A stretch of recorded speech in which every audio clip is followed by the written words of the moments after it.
जय माता रानी।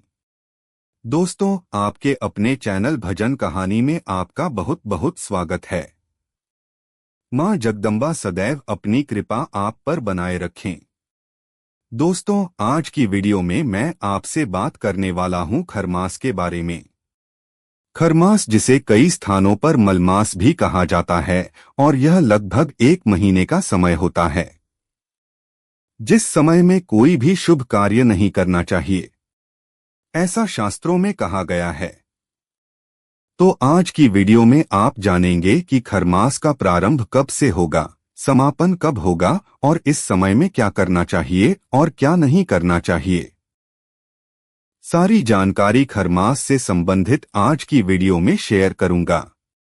तो बहुत महत्वपूर्ण है आज की वीडियो, पूरा जरूर देख लीजिए, और अगर वीडियो अच्छी लगे तो इसे लाइक भी जरूर कीजिएगा। तो सबसे पहले जानते हैं कि खर मास होता क्या है।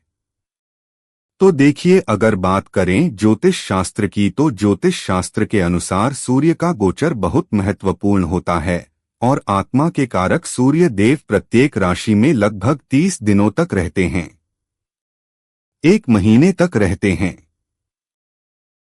तो प्रत्येक राशि पर भ्रमण करते हुए जब सूर्य धनु या फिर मीन राशि में प्रवेश करते हैं, जो कि देवगुरु बृहस्पति की राशियां हैं, तो इस समय को खरमास कहते हैं। ज्योतिष शास्त्र के अनुसार जब ग्रहों के राजा बृहस्पति की राशि में प्रवेश करते हैं, गुरु की राशि में प्रवेश करते हैं, तो उनका तेज कम हो जाता है, और इसीलिए इस समय को शुभ कार्यों के लिए शुभ नहीं माना जाता।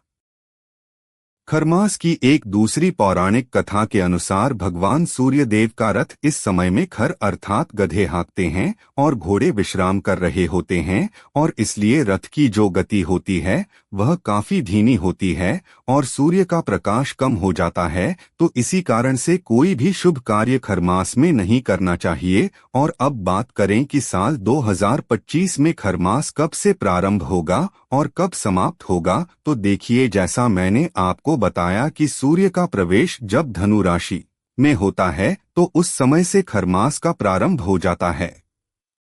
तो 15 दिसंबर 2025 को रात्रि में 10:19 पर सूर्य वृश्चिक से निकलकर गुरु की राशि धनु में प्रवेश करेंगे। तो सूर्योदय कालीन तिथि के अनुसार 16 दिसंबर 2025 से खरमास का प्रारंभ हो रहा है, और इसका समापन होगा 14 जनवरी 2026 को। जब सूर्य का प्रवेश मकर राशि में होगा तो मकर संक्रांति मनाई जाती है, और खरमास का समापन हो जाता है। तो लगभग 1 महीने तक कुछ ऐसे कार्य हैं जो नहीं करने चाहिए, जैसे कि विवाह, जनेऊ, मुंडन या फिर गृह प्रवेश करना हो नए घर में, तो इस समय में नहीं करने चाहिए। अच्छा, कई भक्तों के प्रश्न आते हैं कि हम किराए के मकान में रहते हैं, तो क्या हम किराए का मकान बदल सकते हैं? देखिए, अगर जरूरी ना हो तो ना बदलें। मतलब अगर बहुत जरूरी ना हो तो किराए का घर भी नहीं बदलना चाहिए।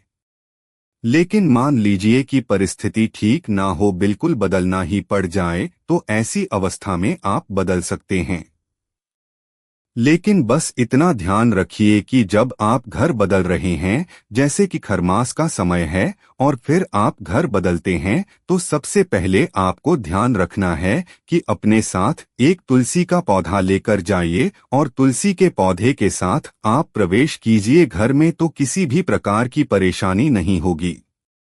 तो अगर जरूरी हो बदलना, तो इस प्रकार से आप घर बदल सकते हैं। किराए का घर मतलब नए घर में प्रवेश नहीं करना है। गृह प्रवेश अगर आपका अपने घर में है तो बिल्कुल मत कीजिएगा। शुभ मुहूर्त निकलवाइएगा मकर संक्रांति के बाद, उसके बाद ही आपको गृह प्रवेश करना है। अच्छा, कई भक्तों के प्रश्न आते हैं कि जमीन है हमारे पास और हम भूमि पूजन करना चाहते हैं, नए घर का निर्माण प्रारंभ करवाना चाहते हैं, तो क्या खरमास में कर सकते हैं? नहीं। देखिए, खरमास इन सभी कार्यों के लिए शुभ नहीं होता है, क्योंकि ना तो गुरु की और ना ही सूर्य की स्थिति इस समय में ठीक होती है। तो हम जो भी कार्य करते हैं उसका परिणाम अच्छा नहीं होता। तो इस बात का ध्यान रखिए कि इस समय में ना तो आपको भूमि पूजन करवाना है और ना ही इस समय में किसी प्रकार का निर्माण कार्य प्रारंभ करना है। इस बात का आपको ध्यान रखना है। अच्छा, खरमास में किसी प्रकार का नया व्यापार शुरू नहीं करना है। कोई भी दुकान शुरू करना चाहते हैं या फिर कोई व्यापार शुरू करना चाहते हैं, कोई फैक्ट्री प्रारंभ करना चाहते हैं, कोई भी कार्य शुरू करना चाहते हैं, तो इस समय में खरमास के जो समय होते हैं, जैसे कि 16 दिसंबर से 14 जनवरी तक का समय, तो इस समय में कोई भी नया कार्य प्रारंभ मत कीजिएगा। अच्छा, कई लोगों के प्रश्न होते हैं कि 1 जनवरी है, साल का पहला दिन है, तो आज से ही हम कोई नया कार्य प्रारंभ करना चाहते हैं, कोई दुकान खोलना चाहते हैं या फिर नया व्यापार शुरू करना चाहते हैं, तो इसी दिन से हम प्रारंभ कर सकते हैं, 1 जनवरी से। देखिए, नए वर्ष का मतलब अंग्रेजी कैलेंडर का नया वर्ष है 1 जनवरी, लेकिन सनातन धर्म के अनुसार यह समय खरमास का होता है और हमारे लिए अर्थात हिंदू कैलेंडर के अनुसार जो नया वर्ष प्रारंभ होता है वह चैत्र नवरात्रि के प्रथम दिवस से प्रारंभ होता है। तो अभी तो जनवरी में खरमास का समय है। इस समय में किसी भी प्रकार का व्यापार या फिर नया कार्य, कोई भी कार्य प्रारंभ नहीं करना है। छोटे बच्चे हैं, उनका अन्नप्राशन करना है, तो इस समय में खरमास के समय में नहीं करना चाहिए। तो ये कुछ कार्य हैं जो आपको नहीं करना है। इसके अलावा जैसे कि आपके प्रश्न आते हैं कि मायके से ससुराल जाना हो या फिर ससुराल से मायके जाना हो तो क्या खरमास में जा सकते हैं? देखिए, अगर आप मायके से ससुराल या फिर ससुराल से मायके पहली बार जा रहे हैं तो यह सब चीजें ध्यान रखी जाती हैं। या फिर बहुत दूर है मायका और ससुराल और फिर आप कभी कभी जाते हैं तो भी यह चीजें देखी जाती हैं। तो खरमास में मायके से ससुराल या फिर ससुराल से मायके ना जाए तो ज्यादा अच्छा है। मतलब अगर बच जाए तो अच्छी बात है, लेकिन अगर आपका ससुराल और मायका बहुत पास में है और आप हमेशा आते जाते हैं, मतलब कई बार का आना जाना हो चुका है, तो आप लोग जा सकते हैं, कोई ऐसी बात नहीं है। लेकिन हाँ, पहली बार मायके से ससुराल या फिर ससुराल से मायके जाना हो तो खरमास का विचार करना चाहिए और शुभ मुहूर्त में ही जाना चाहिए। अच्छा, खरमास से संबंधित अगला आपका प्रश्न आता है कि क्या इस समय में हम नए वस्त्र खरीद सकते हैं?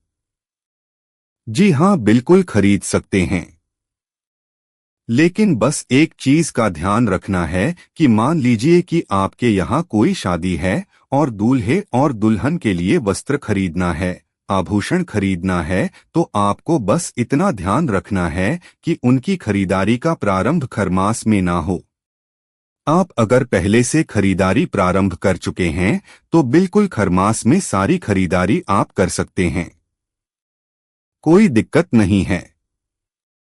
हाँ, इतना जरूर कीजिए कि खरीदारी का प्रारंभ खरमास से पहले आपकी वह कामना पूर्ण होती है।